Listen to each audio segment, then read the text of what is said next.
And welcome back to the Citizen channel and the player of the season. Yes, I tell you what, guys, stick with me with this. There's some crazy stuff going on with these these stats from this season for my player of the season. Of course, it's based on my ratings during the season. I've got my old calculator out, had to work out things. And for a little bit of balance, of course, I've included the Manchester Evening News ratings. Generally, Simon Pekowski. There's a couple of Joe Brays in there, but generally, Simon probably 95 to 98% of this season's ratings. I think for the Premier League, Simon almost all of them, apart from a couple. So.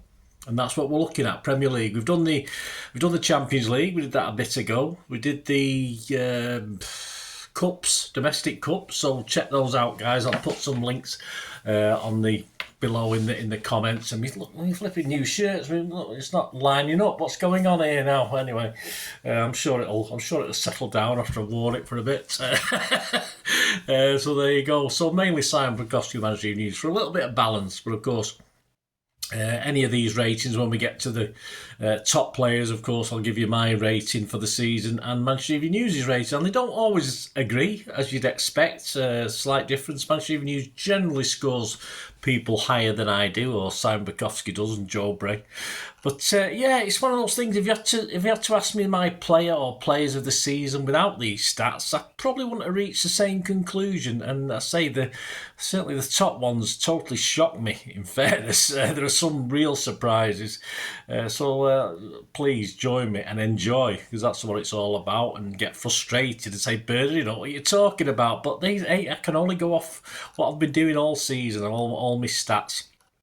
We have a criteria, of course, and the criteria is that they have to start or play a minimum of 30 minutes as a substitute or start the game in half of the 38 league games, so 19 in total. So they could have had, 17 starts and come on as a second half substitute in a couple, and that would qualify them. And working on that basis, Pep used 27 different players. Of course, he used 30 in the domestic cups, I think it was. I can't remember what the Champions League was now. I did that a while ago when we got knocked out. But yeah, so he's used 27 as far as the Premier League is concerned. And 14 players meet the criteria. So we've got a top 14. But, of course, to get to a top 14, there's a lot of honourable mentions of certain key players who've not quite hit the 19-game mark. But it's important to have a look at what they did and what they scored and how they might have rated if they'd played more games. Because some of these guys would have been up there with the best, in fairness. So let's start. Let's get start with old Divine. How about Divine Mubama? Yes, just 1 30-minute plus sub appearance. I was there for that one. He replaced Erling Haaland, of course, in the 6-0 rout of Ipswich on the 19th of January. That was it's nice to go back to Ipswich. I haven't been for a long time. Both I and Simon Pekowski rated him a 6 out of 10.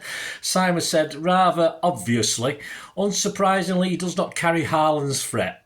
Well, no shit, Sherlock. I mean, that's by the by. Yeah, and I just said he did okay. I wasn't overly gushing myself. So that's Divine Mubama. He got a 6. He got a 6 in the 30 plus minutes he played in that one game.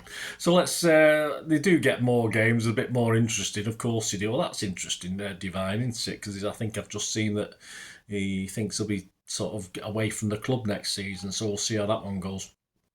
Next up, with 1 start and 1 late sub appearance, is Jamie Simpson-Pusey, who's another guy who's saying he might be on his way somewhere next season. His start was in a 2-1 loss at Brighton on the 9th of November. Joe Bray rated him a 6 that day and said Simpson-Pusey looked calm on the ball, kept it simple and got stuck in against the physical Danny Welbeck. His best performance yet on his Premier League debut. Looking more at home every time he plays, but another defeat. Yes, didn't play that much after, did he? Of course, this doesn't include the cup games that he would have probably had a play in as well.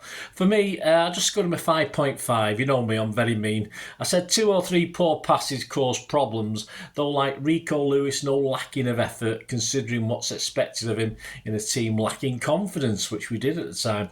Welbeck was generally quiet, so some credit with the newcomer. So well done, mate. So he didn't come out of that too badly, did he? Sadly, the next one, guys, is our Ballon d'Or winner, Rodri. Just one second half sub appearance in his first of the season against Brentford away on the 14th of September, and of course a short-lived start against Arsenal just 8 days later. I have included this as a start. I know he was injured after about 20 odd minutes, but I've included it for the, just to show he did something. Of course, till later in the season. Both Simon and I rated his 49-minute second half performance as a sub for Kovacic against Brentford a 7 out of 10. Simon said quiet but a calming influence as the second half went on. Me, I just said a good second half. No messing about. Next, yes, sorry Rodri, we can't say much more than that about him, can we? Let's be fair. Next, Jason McAtee, 3 starts and 1 qualifying sub appearance, a number of sub cameos over 11 games. His starts didn't come until late in the season though. His first included a goal in a 5-2 win over Palace. Simon Bukowski commented, made a lot happen, wasn't brilliant at making the most of that with some good chances missed, but he took his goal well. He had me shaking my head, I said, a couple of times, but his finishing percentage can't be much worse than Haaland, I said. So there you go, there's flattery for you. We both scored him a 7 out of 10. Occasionally, as in now, we've got some Sofa score stats for him for that game as well. He had 28 touches. He made 12 out of 17 passes, 71% pass accuracy, not fantastic. 2 key passes, 2 big chances created, 2 shots on target, 2 shots off target, 1 successful dribble attempt. He created 2 big chances and lost possession 7 times. Over 4 of his qualifying 4 games, I averaged him 6.13, but the Manchester Evening News had him as much higher, 6.75, which was the 4th highest in these honourable mentions, higher than all the 14 qualifiers for the Player of the Season. Yes, it was that sort of season, wasn't it? He also scored goals off the bench against Newcastle and Ipswich. So, yeah, there you go. Not too bad for James, was it really? But another guy who's probably on his way.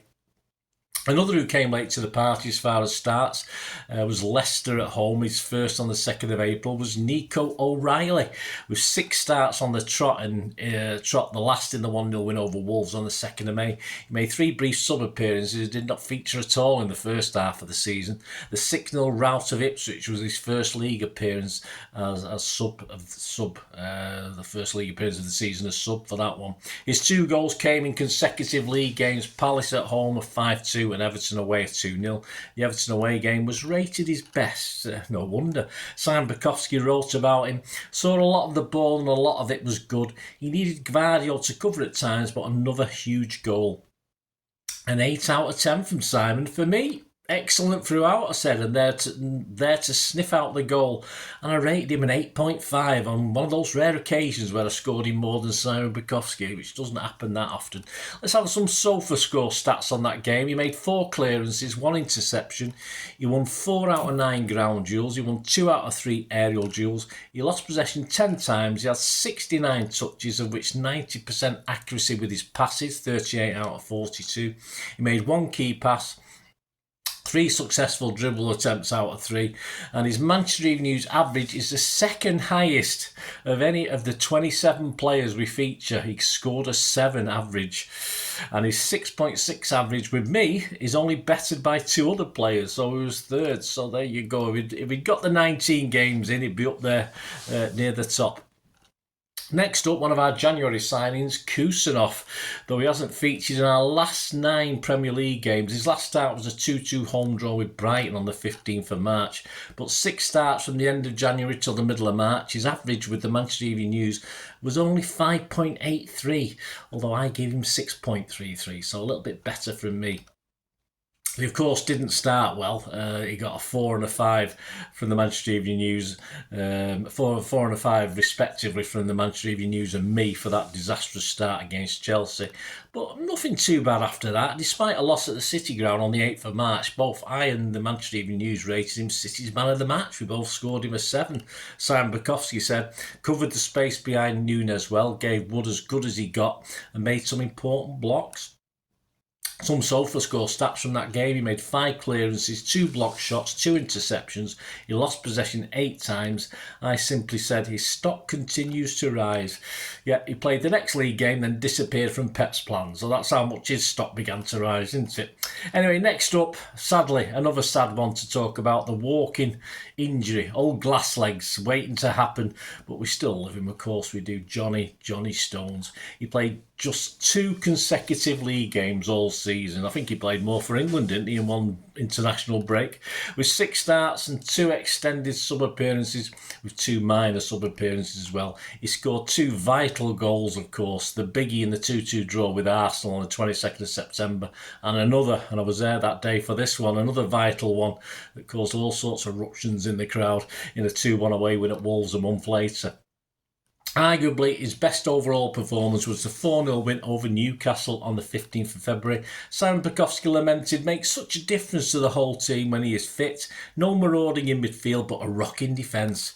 I said, well, please stay fit, John. He coped and led admirably. He didn't. We both scored him an 8, though, 8 out of 10. And his average of 7 from me is the second highest of any player for me. And he averaged 6.38 in the Manchester Evening News, so a little bit less.